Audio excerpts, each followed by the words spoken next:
गुरुर्ब्रह्मा गुरुर्विष्णु गुरुर्देवो महेश्वरः गुरुर्साक्षात् परब्रह्म तस्मै श्रीगुरुवे नमः।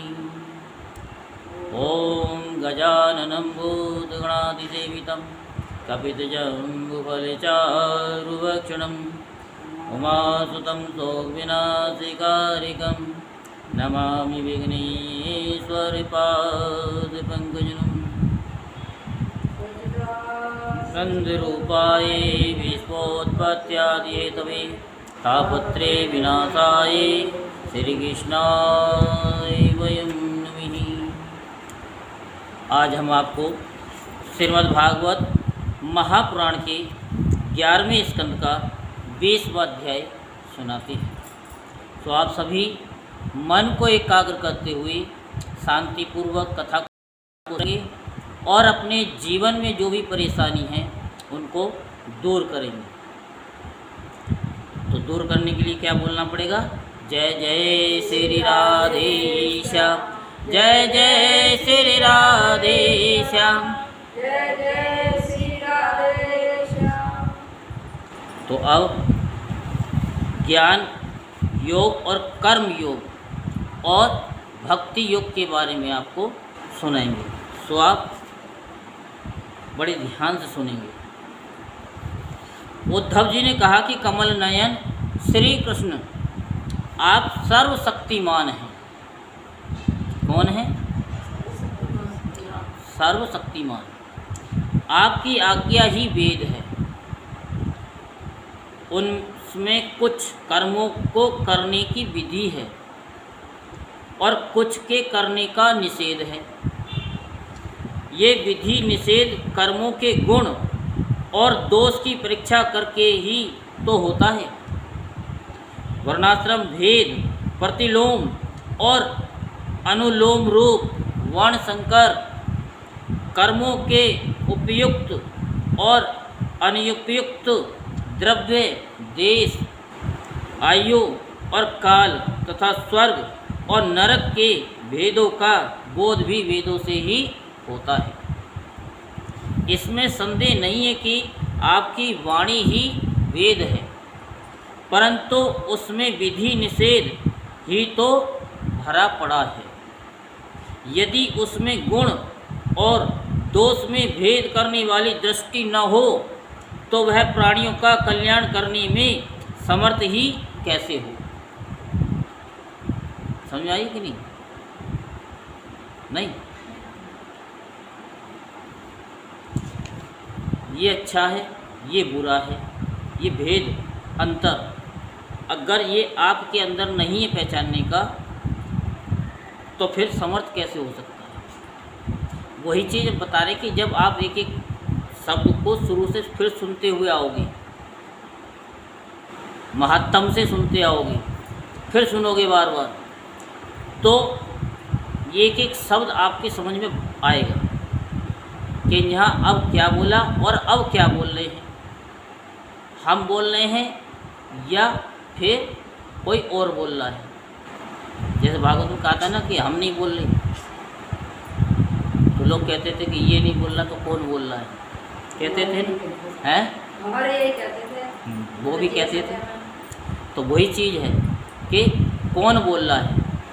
उस समय तो अपना ही हमें पता नहीं था। तो फिर क्या है कि बार बार करने से आपके अंदर बुद्धि से जो परे परमात्मा हैं वो आपको नज़र आने लगेगा, उनका अनुभव होना शुरू हो जाएगा। क्योंकि जब भगवान ने ये साधन बना दिए हैं तो उस साधन का उपयोग करना चाहिए। शिष्य वही है जो एक बार बोल दें और उसमें यूँ है तू है ना करे, हाँ जी ऐसा ही होगा, तो शिष्य है। और नहीं तो फिर भेद तो भेद है, अंतर तो अंतर ही है। क्योंकि भगवान भी जानते हैं कि ये मनुष्य का शरीर इसको मिला है,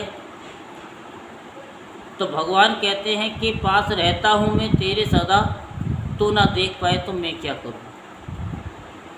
अगर तो खुद ही प्रयत्न नहीं करेगा तो उसमें मैं क्या कर सकता हूँ। अभी शॉर्ट वीडियो बनाई थी तो उसमें क्या बोला कि जब तक आप अपने को खुद को मोटिवेट नहीं करोगे, यानी खुद आप अपने मन को नहीं कहोगे कि ये काम मैं कर सकता हूँ, तब तक दूसरा आदमी कितना ही कहता रहे कि तुम कर सकते हो तुम नहीं कर पाओगे। क्योंकि उससे पहले आपको खुद अपने आप को मोटिवेट करना होगा कि मैं ये काम कर सकता हूँ। जब सामने वाला कर सकता है तो मैं उससे बेहतर कर सकता हूँ, तो वो परमात्मा क्या संसार के उसमें भी सक्सेसफुल हो जाता है, अदरवाइज नहीं। ठीक है, आगे समझ में। सर्वशक्तिमान परमेश्वर आपकी वाणी वेद ही पितर हैं, भगवान की वाणी ही पितर है। अब हम आपको कह रहे हैं कि इस भागवत को सुनोगे तो आपके पितर भी शांत होंगे। कोई क्रिया करिए नहीं करिए किसी ने तो वो तर जाएंगे। जैसे भगीरथ गंगा जी को लाए थे तो उनके सारे स्वर्ग में गए, तर गए।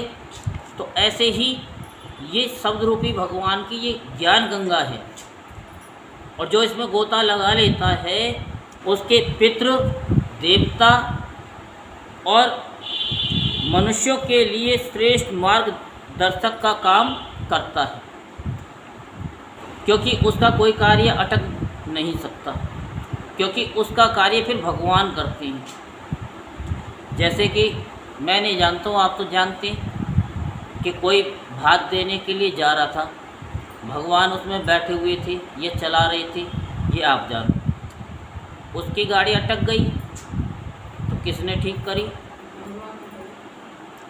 किसकी गाड़ी अटकी थी? और भगवान ने उनकी गाड़ी ठीक कर दी, क्योंकि वो गाड़ी भी ठीक कर देती। जब वो गाड़ी ठीक है, हाथ लगाते बैल चल पड़े, कहाँ पूरे थे पहले। तो ऐसे ही आप ये मत सोचो हम ये नहीं कर सकते। एक कदम आप उठाओगे, भगवान 10 कदम बढ़ करके आएगा और आपकी गाड़ी को धकेलेगा। ऐसे नहीं, ऐसे नहीं, ऐसे होगा।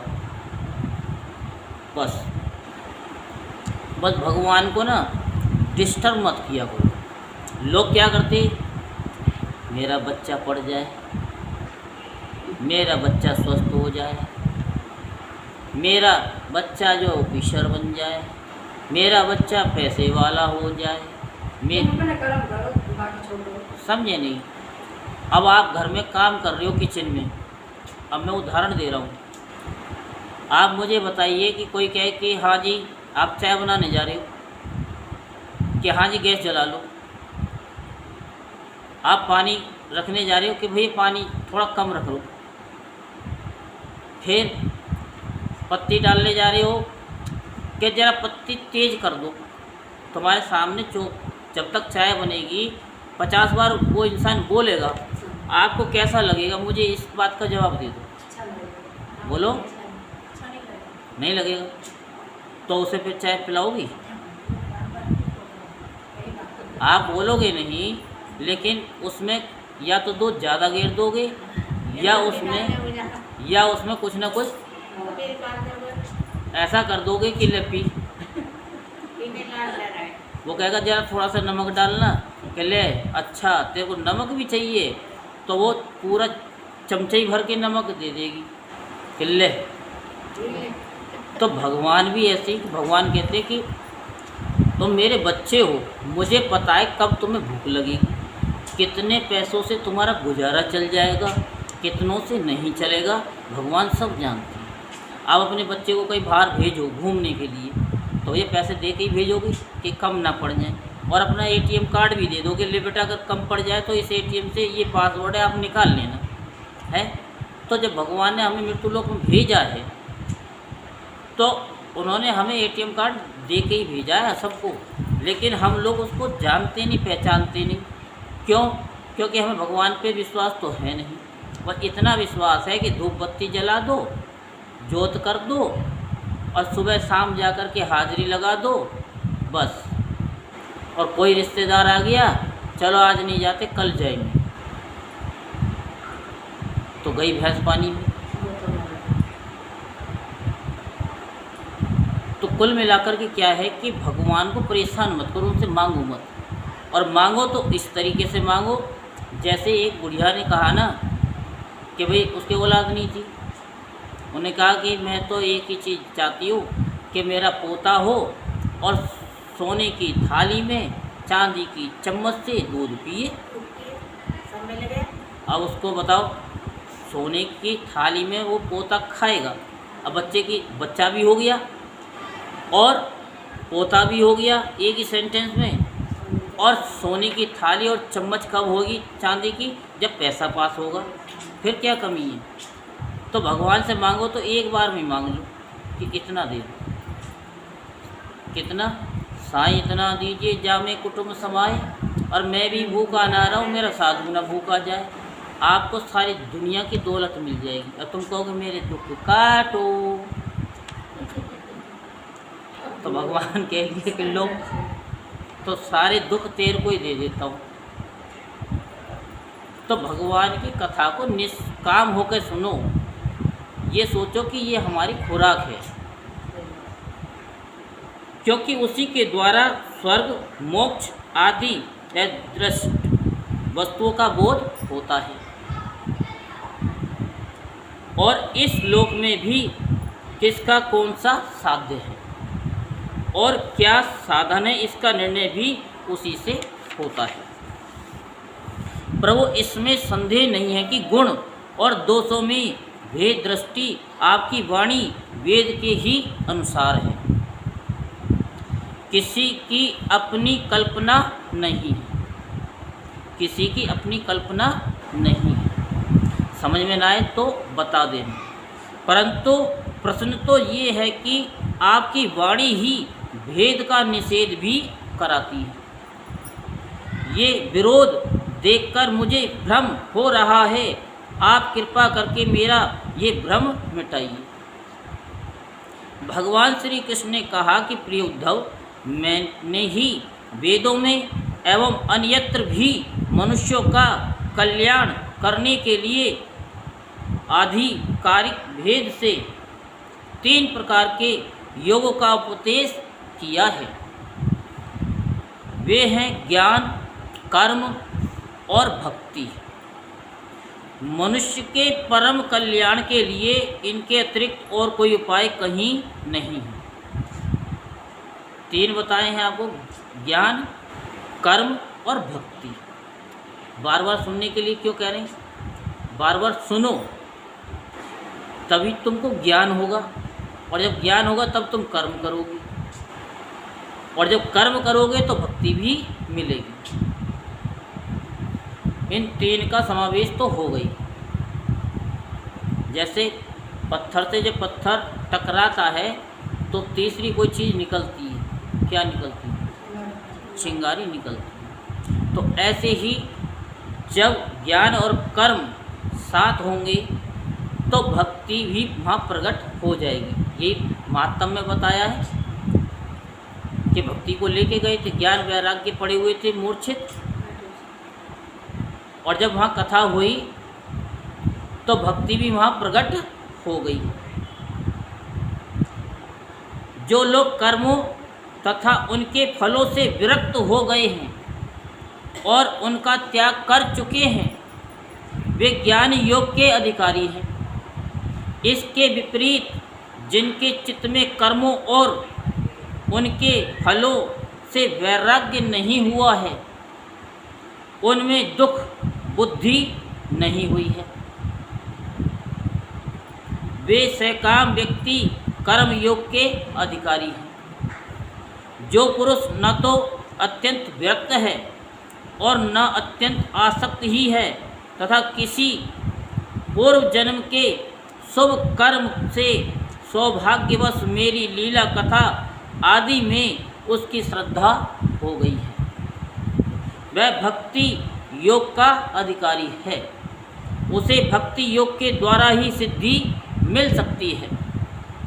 कर्म के संबंध में जितने भी विधि निषेध हैं, उनके अनुसार तभी तक कर्म करना चाहिए। जब तक कर्म में जगत और उसे प्राप्त होने वाले स्वर्ग आदि सुखों से वैराग्य न हो जाए, अथवा जब तक मेरी लीला कथा के श्रवण कीर्तन आदि में श्रद्धा न हो जाए।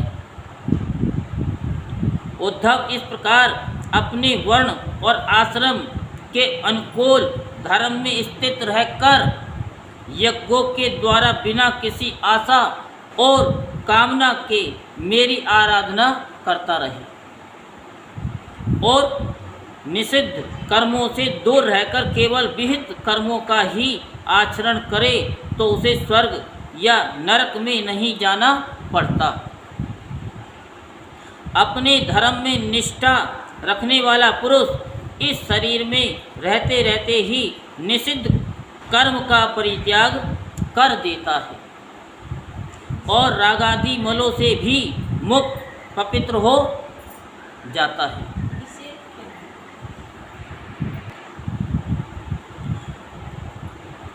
तो अपने धर्म में निष्ठा रखने वाला पुरुष इस शरीर में रहते रहते ही निषिद्ध कर्म का परित्याग कर देता है और राग आदि मलों से भी मुक्त पवित्र हो जाता है।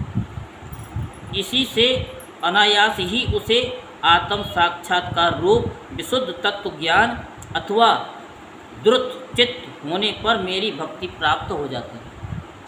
तत्व ज्ञान ये विधि निषेध रूप कर्म का अधिकारी मनुष्य शरीर बहुत ही दुर्लभ है। बार बार ये शब्द आएगा कि मनुष्य शरीर बड़ा दुर्लभ है और मनुष्य का शरीर मिलने के बाद भी जो आधे घंटे भगवान का 1 घंटे 2 घंटे भगवान की भक्ति ना कर सके तो उसका जीवन ही व्यर्थ चला जाए। स्वर्ग और नरक दोनों ही लोकों में रहने वाले जीव इसकी अभिलाषा करते रहते हैं, क्योंकि इसी शरीर में अंतःकरण की शुद्धि होने पर ज्ञान अथवा भक्ति की प्राप्ति हो सकती है। स्वर्ग अथवा नरक का भोग प्रधान शरीर किसी भी साधन के उपयुक्त नहीं है। बुद्धिमान पुरुष को न तो स्वर्ग की अभिलाषा करनी चाहिए और न नरक की ही, और तो क्या इस मनुष्य शरीर की भी कामना न करनी चाहिए। ऐसे नहीं, अगर नहीं मिले इस जीवन में लेंगे जन्म दोबारा, जन्म जन्म का साथ है हमारा और तुम्हारा। आता है ना कि नहीं, हमें दूसरा जन्म नहीं लेना है, क्योंकि किसी भी शरीर में गुण बुद्धि और अभिमान हो जाने से अपने वास्तविक स्वरूप की प्राप्ति के साधन में प्रमाद होने लगता है। यद्यपि ये मनुष्य शरीर है तो मृत्युग्रस्त ही, मृत्यु तो आनी है, परंतु इसके द्वारा परमार्थ की सत्य वस्तु की प्राप्ति हो सकती है। इससे तो मृत्यु तो होनी है, तो जब मृत्यु होनी ही है तो क्यों ना हम परमात्मा को प्राप्त कर लें। बुद्धिमान पुरुष को चाहिए कि ये बात जानकर मृत्यु होने के पूर्व ही सावधान होकर ऐसी साधना कर ले जिससे वह जन्म मृत्यु के चक्र से सदा के लिए छूट जाए, मुक्त हो जाए। इसके लिए तो फिर गुरु ही रास्ता बताते हैं। ये शरीर एक वृक्ष है, इसमें घोंसला बनाकर जीव रूप पक्षी निवास करता है। इसे यमराज के दूत प्रतिक्षण काट रहे हैं। जैसे पक्षी कटते हुए वृक्ष को छोड़ करके उड़ जाता है, वैसे ही अनासक्त जीव भी इस शरीर को छोड़कर मोक्ष का भागी बन जाता है। परंतु आसक्त जीव दुख ही भोगता रहता है।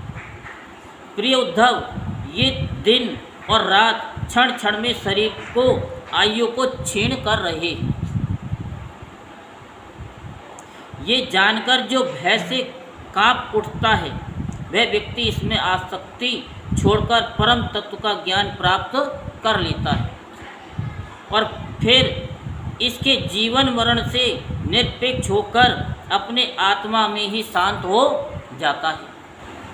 ये मनुष्य शरीर समस्त फलों की प्राप्ति का मूल है और अत्यंत दुर्लभ होने पर भी अनायास सुलभ हो गया है। इस संसार सागर से पार जाने के लिए ये एक सुदृढ़ नौका है।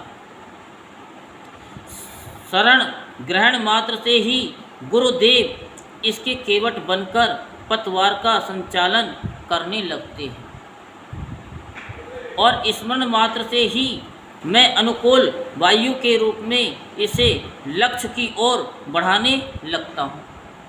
लक्ष्य क्या है? किनारे। इतनी सुविधा होने पर भी जो इस शरीर के द्वारा संसार सागर से पार नहीं हो जाता, वह तो अपने हाथों अपने आत्मा का हनन अधःपतन कर रहा है।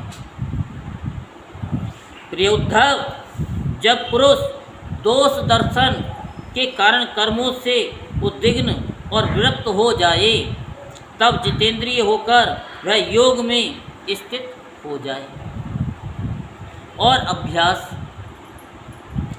आत्मा अनुसंधान के द्वारा अपना मन मुझ परमात्मा में निश्चल रूप से धारण करे। और परमात्मा में मन कब लगता है? जब उनकी हम कथा बार बार सुनते हैं तो मन लगने लगता है। जब स्थिर करते समय मन चंचल होकर इधर उधर भटकने लगे, तब झटपट बड़ी सावधानी से उसे मनाकर, समझा बुझाकर, फुसलाकर अपने बस में कर ले। वो कहेगा नहीं, नींद आ रही है, आज कथा में नहीं जाना। जब वो कहने नहीं जाना तो जरूर जाना है। बस इंद्रियों और प्राणी को अपने बस में रखे, इंद्रियों और प्राणों को अपने बस में रखे और मन को क्षण के लिए भी स्वतंत्र ना छोड़े, एक क्षण के लिए भी स्वतंत्र ना छोड़े। उसकी एक एक चाल, एक एक हरकत को देखता रहे कि ये क्या कह रहा है। इस प्रकार सत्व संपन्न बुद्धि के द्वारा धीरे धीरे मन को अपने बस में कर लेना चाहिए। धीरे धीरे धीरे करो, कछुए की तरह चलते रहो। ये मत सोचो कि नहीं मेरी तो चाल ऐसी है, मैं तो एकदम ही कूद के पहुंच जाऊंगा खरगोश की तरह। तो जीतता हमेशा कौन है? कछुआ। वो धीरे धीरे कंटिन्यू चलता ही रहता है, लगातार। जैसे जैसे हम, जब आप लोग आते हो कदम रखते हो, एक एक करके रखते हो, ये तो नहीं कि एक कदम आपने घर में रखा और एक यहाँ रख दिया, नहीं, धीरे धीरे चले हो तो पता भी नहीं चलेगी कब जहाँ गई। यहाँ से भी धीरे धीरे चलोगे, कब तुम्हारी मंजिल घर आ जाएगा पता चलता है? नहीं चलता। तो जैसे सवार घोड़ों को अपने बस में करते समय उसे अपने मनोभाव की पहचान कराना चाहता है, अपनी इच्छा के अनुसार उसे चलाना चाहता है और बार बार फुसलाकर उसे अपने बस में कर लेता है, वैसे ही मन को फुसलाकर मुझे मीठी मीठी बातें सुनाकर बस में कर लेना भी परम योग है। सांख्य शास्त्र में प्रकृति से लेकर शरीर पर्यंत सृष्टि का जो क्रम बतलाया गया है, उसके अकॉर्डिंग सृष्टि चिंतन करना चाहिए।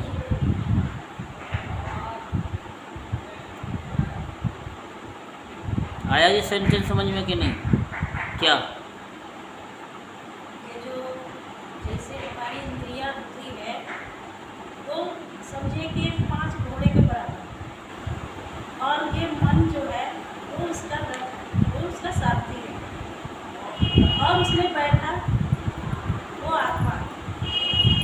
तो वो इंद्रियां वो चारों तरफ उसको घुमा के ले चलता है, वो विषयों की तरफ, चंचल मन की तरह वो इधर उधर भटकता है।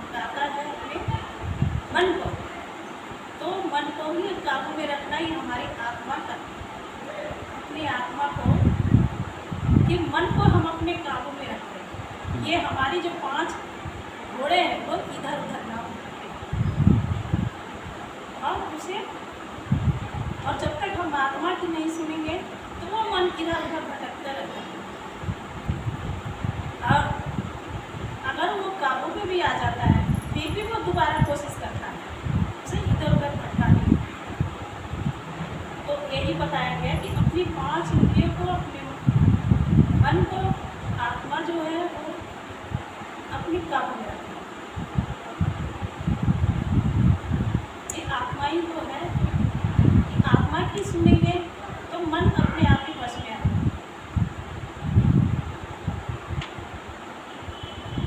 और इतना बहुत अच्छा जो सुनाया, एक्सप्लेन जो है बहुत बढ़िया। लेकिन यहाँ आपको बताया सांख्य शास्त्र में प्रकृति से लेकर शरीर पर्यंतन सृष्टि का जो क्रम बतलाया गया है। भाई बच्चा पैदा होता है तो भाई पहले 9 महीने पेट में रहता है, फिर पैदा होता है, फिर धीरे धीरे वो बड़ा होता है, वो कैसे कष्ट मच्छर खाते हैं, क्या होता है, ये सब गरुड़ पुराण में भी बताया।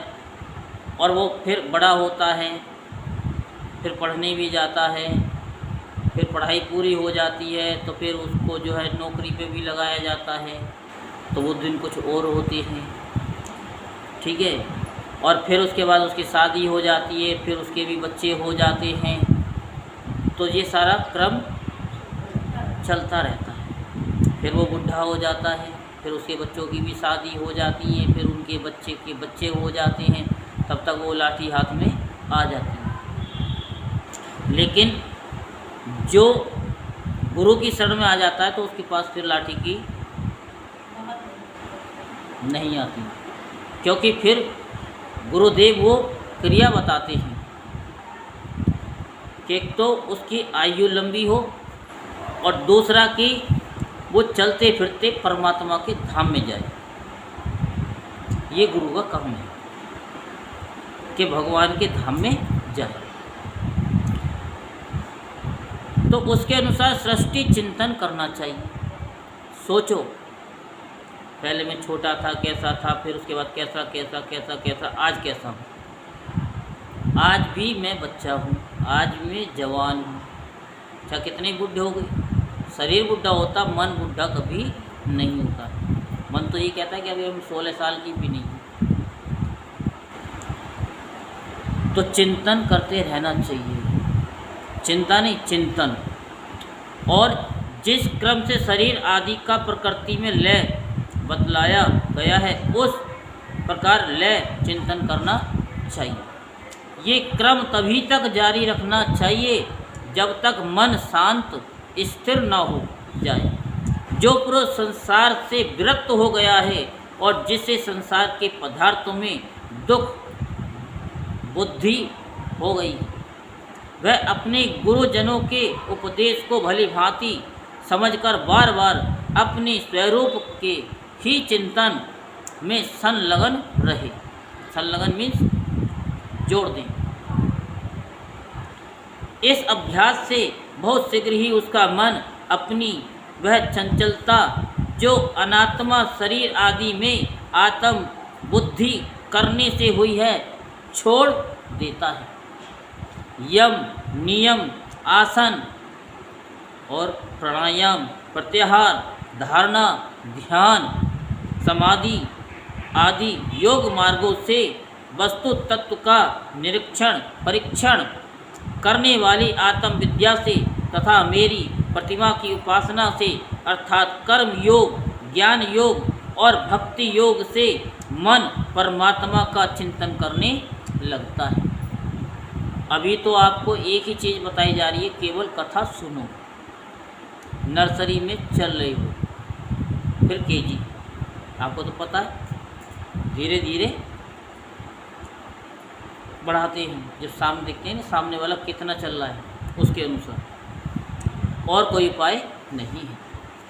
उद्धव, वैसे तो योगी कभी कोई निंदित कर्म करता ही नहीं है, परंतु यदि कभी उससे प्रमादवश कोई अपराध बन जाए तो योग के द्वारा ही उस पाप को जला डाले।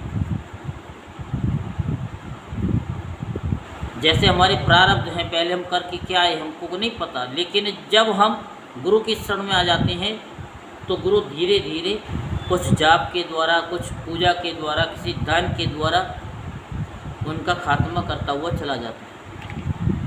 कृष्ण, चंद्रायण आदि दूसरे प्रायश्चित कभी न करे। अपने अपने अधिकार में जो निष्ठा है वही गुण कहा गया है। इस गुण दोष और विधि निषेध के विधान से यही तात्पर्य निकलता है कि किसी प्रकार विषयासक्ति का परित्याग हो जाए, क्योंकि कर्म तो जन्म से ही अशुद्ध है, अनर्थ के मूल हैं। शास्त्र का तात्पर्य उनका नियंत्रण नियम ही है। नियंत्रण समझते हो? हैं?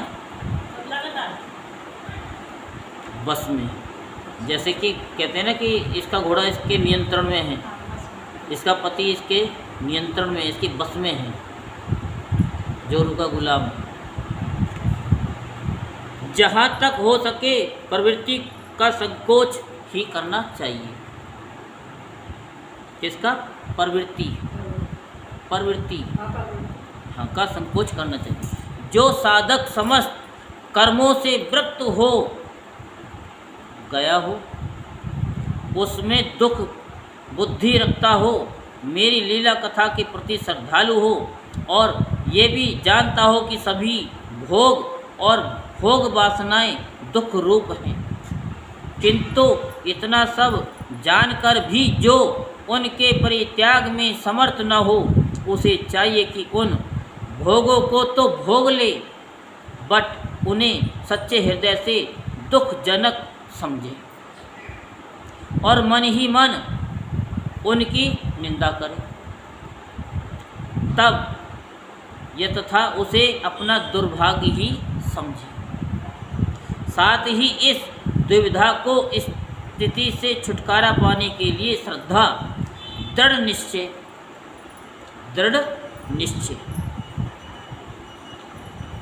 और प्रेम से मेरा भजन करे। दृढ़ निश्चय क्या है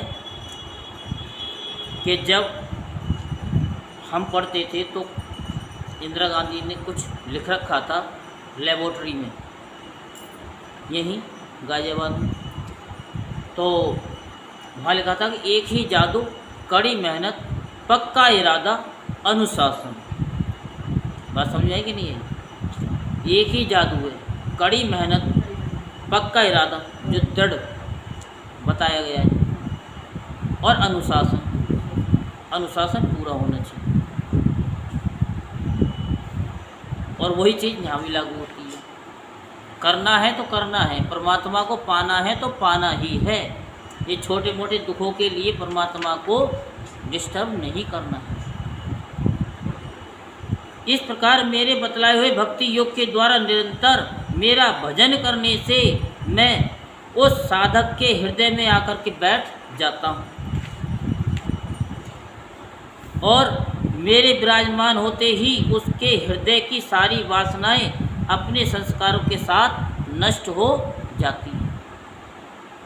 पता नहीं चलता भगवान कब आकर के बैठ गए। और जब बैठ जाता है तो फिर आस पड़ोस के व्यक्ति ही बताते कि हाँ कुछ तो है, कुछ तो है, क्योंकि उसका फिर आपको आभास नहीं, और जो आभास हो गया तो आप उसको एक्सप्लेन भी नहीं कर सकते, आप बता नहीं सकते। इस तरह जब उसे मुझ सर्वात्मा का साक्षात्कार हो जाता है तब तो उसके हृदय की गांठ टूट जाती है, उसके सारे संशय छिन्न भिन्न हो जाते हैं, फिर संशय नहीं रहता, क्योंकि संशय सबको खाता है, संशय सबका पीर, और संशय की फाकी करे उसका नाम फकीर। तो फकीर उसी का नाम है। हाँ तो कुछ ज़्यादा ही निकल रहा है, एक ही अध्याय में बहुत हो गया। उसके सारे संशय छिन्न भिन्न हो जाते हैं और कर्म वासनाएं सर्वदा क्षीण हो जाती हैं। इसी से जो योगी मेरी भक्ति से युक्त और मेरे चिंतन में मग्न रहता है, उसके लिए ज्ञान अथवा वैराग्य की आवश्यकता नहीं होती। उसका कल्याण तो प्राय मेरी भक्ति के द्वारा ही हो जाता है। जैसे आपसे कह रहे हैं ना, सुनो तो 10 बार सुनो, तो क्यों कह रहे हैं? क्योंकि वो भक्ति का अंकुर आपके अंदर फूट जाए। क्योंकि जब चोट लगेगी, जैसे सुनार की हथौड़ी होती है, धीरे धीरे जब लगती है बड़े प्यार से मारता है, लोहार की तरह नहीं कि एक लिया और झा मर्जी कहते मार दिया, बड़ा वो देख देख के मारता है। तो ऐसे ये शब्द जो है देख देख करके कि कहाँ आपके हृदय में कौन सी गांठ है, उसको मंझे की तरह उसको सुलझाता है कि कहीं टूट ना जाए। और फिर जब वो गांठें खुल जाती हैं तो परमात्मा आकर के फिर उसमें बैठ जाता है। जैसे कुत्ता होता है, ऐसे समझो, कुत्ता भी जब बैठता है कहीं तो क्या करता है? करता है उसको। और आप भी बैठते हो तो साफ करते हो कि नहीं करते हो? ऐसे जाके बैठ जाते हो? नहीं ना, साफ करके बैठते हो। तो ऐसे ही क्या है कि भगवान आते हैं और बैठते हैं तो कहाँ, जहाँ पर उसका निर्मल मन हो जाता है, हृदय शुद्ध हो जाता है। और शुद्ध करने के लिए ये कथा रूपी जो शब्द हैं वो धीरे धीरे करके वो मन के मैल को धो धो करके, जो जन्म जन्मांतर से ये मन, हमारा हृदय, दिल गंदा हो रहा है, उसको वो धो धो के साफ कर देते हैं। तो भगवान आकर के बैठ जाते हैं। तो जब आप सुनो तो उसमें 1, 2 जो लिखते हो, कमेंट करते हो, उसके साथ साथ में 1, 2 डेली के 10 आने चाहिए। 10 तक तो गिनती लिख लेते हो कि नहीं? लिख लेते हो। हाँ, तो 1, 2, 3, 4 कुछ हो ना हो, लेकिन 1, 2, 3, 4, 5, 6, 7, 8, 9, 10, 11। जिससे हमको भी तो पता चलना चाहिए ना कि कंपटीशन में आप कितने चल रही हो। आप तो दिल बनाती हो तो 1 सुनो तो 1, 2 सुनो तो 2, 3 सुनो तो 3, उतने ही दिल बना दो, ठीक है। तो कर्म, तपस्या, ज्ञान, वैराग्य, योग अभ्यास, दान, धर्म और दूसरे कल्याण साधनों से जो कुछ स्वर्ग, अपवर्ग, मेरा परम धाम अथवा कोई भी वस्तु प्राप्त होती है, वह सब मेरा भक्त मेरे भक्ति योग के प्रभाव से ही यदि चाहे तो अनायास प्राप्त कर लेता है। वही आपको अनायास ही मिल जाए, वही विधि आपको बताइए, केवल सुनो, क्योंकि सुनने से ही सारा कुछ है। आपको पता ही है कि जिह्वा से नाम लेना, सुनना तुम कान से, पापी तर जाए तेरे पावन गुणगान से। कितना भी पापी से पापी हो, वो भी तर जाता है। तो अनायास आपको पता भी नहीं चले और परमात्मा आकर के बैठ जाए और उसका आपको अनुभव होने लगे। और अनुभव होने लगेगा तो आप किसी को बता भी नहीं पाओगे। मेरे अनन्य प्रेमी एवं धैर्यवान साधु भक्त स्वयं तो कुछ चाहते ही नहीं। यदि मैं उन्हें देना चाहता हूँ और देता भी हूँ तो भी दूसरी वस्तुओं की तो बात ही क्या, वे केवल मोक्ष भी नहीं लेना चाहते। उद्धव जी सबसे श्रेष्ठ एवं महान निष्क्रेष परम कल्याण तो निरपेक्षता का दूसरा नाम है। इसलिए जो निष्काम और निरपेक्ष होता है उसी को मेरी भक्ति प्राप्त होती है। मेरे अनन्य प्रेमी भक्तों का और उन समदर्शी महात्माओं का जो बुद्धि से अतीत परम तत्व को प्राप्त हो चुके हैं, इन विधि और निषेध से होने वाले पुण्य और पाप से कोई संबंध ही नहीं होता। इस प्रकार जो लोग मेरे बतलाए हुए इन ज्ञान, भक्ति और कर्म मार्गों का आश्रय लेते हैं, वे मेरे परम कल्याण स्वरूप धाम को प्राप्त होते हैं, क्योंकि वे पर ब्रह्म तत्व को जान लेते हैं। किसके द्वारा?